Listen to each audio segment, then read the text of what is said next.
इसलिए एक गृहस्थ के लिए 3 बातें बताई है, चौथी नहीं।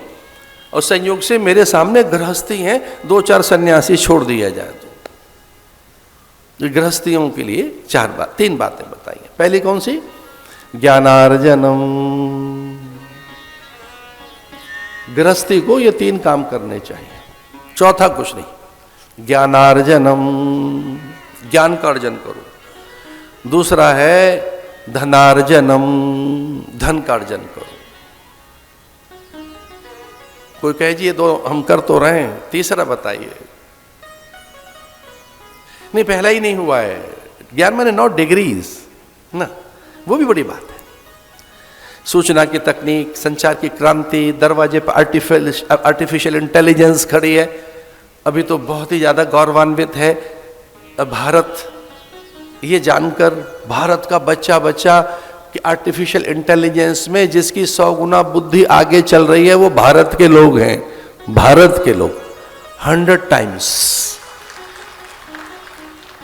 अब विदेशी लोग इस बात पे चक्कर आ रहे हैं कि तो आर्टिफिशियल इंटेलिजेंस में भी आगे निकल गए। तो जब मेधा हो, प्रज्ञा हो, जिस देश के पास ब्रह्मृता हो, ऋतंभरा हो, जिस देश ने सत्य को अनुभव किया हो, क्या आर्टिफिशियल इंटेलिजेंस की बात करते हैं? तपः, तो पहला क्या है? ज्ञान, ज्ञानार्जनम। दूसरा है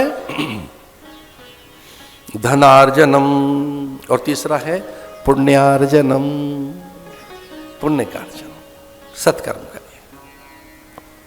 तपः तपः तपः, ऐसे ब्रह्मा जी को पता लगा कि मुझे मेरा मूल तप के लिए प्रेरित कर रहा है। तो पहला तप क्या है? सत्यव्रतम, सत्य परम, त्रिसत्यम, सत्यस्य योनि निहितम च सत्ये। मुझे काशी का कबीर अच्छा लगता है कभी कभी, वो यही बात कहता है,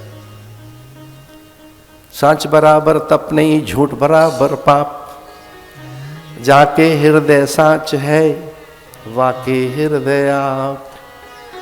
ये हमारे काशी का कबीर बड़ी छोटी सी बात कह गया, सांच बराबर तप नहीं। और जय भी किसमें? सत्य में। सत्यमेव जयते, सत्यव्रतम, सत्य परम, त्रिसत्यम, सत्यस्य योनि निहितम च सत्ये।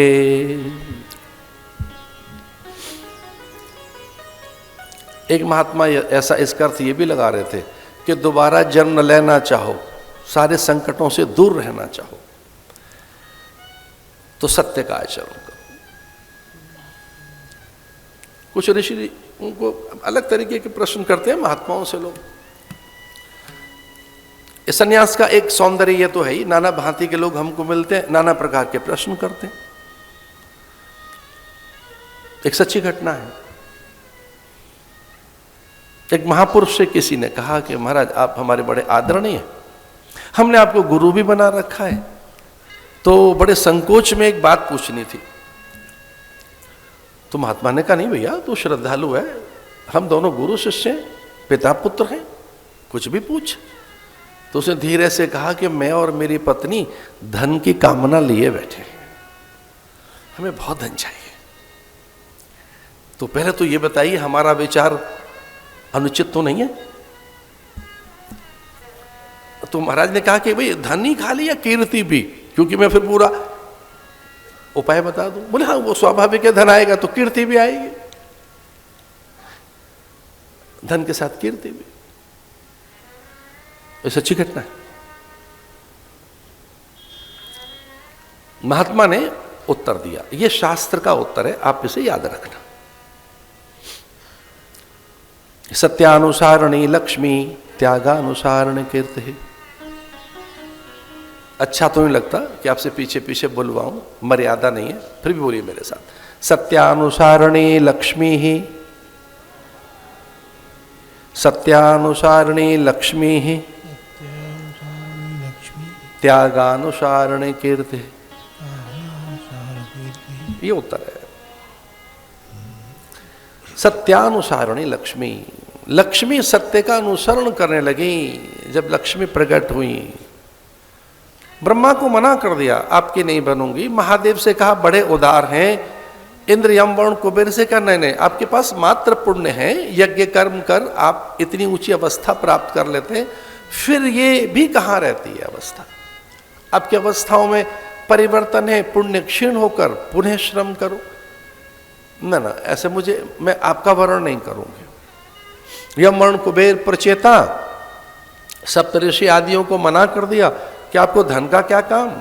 देवगुरु बृहस्पति को प्रणाम करते हुए लक्ष्मी ने कहा कि आपको हमारी आवश्यकता ही नहीं है, आपके पास तो ज्ञान पहले से ही है। महादेव को कहा कि आपके पास इसलिए नहीं जाएंगी, कोई निशाचर आपको प्रसन्न कर लेगा, आप वरदान में हमें दे दोगे उसे, ना आपके पास नहीं। तो सबने देखा ही जाएंगी कहां, किसकी बनेंगे। और आप सब जानते हैं सत्यनारायण की लक्ष्मी बन गई, सत्यानुगामिनी बन गई, सत्यानुचारणी, सत्यानुसारणे लक्ष्मी। लक्ष्मी को सत्य अच्छा लगता है। मनसा वाचा कर्मणा सत्य, मन वचन कर्म में जो सत्य है वो लक्ष्मी को अच्छा लगता है। आपसे भी ये निवेदन है, सत्य का अनुसरण करो। मनसा वाचा कर्मणा, प्रवृत्तियों में, विचार में, प्रकृति में, स्वभाव में, चेष्टाओं में, सारोकार। आरंभ में कठिनाई हो सकती है, लेकिन जयी बनेंगे आप। सत्यवरम सत्य परम त्रिसत्यम, सत्य परम सत्यव्रतम, सत्य परम त्रिसत्यम।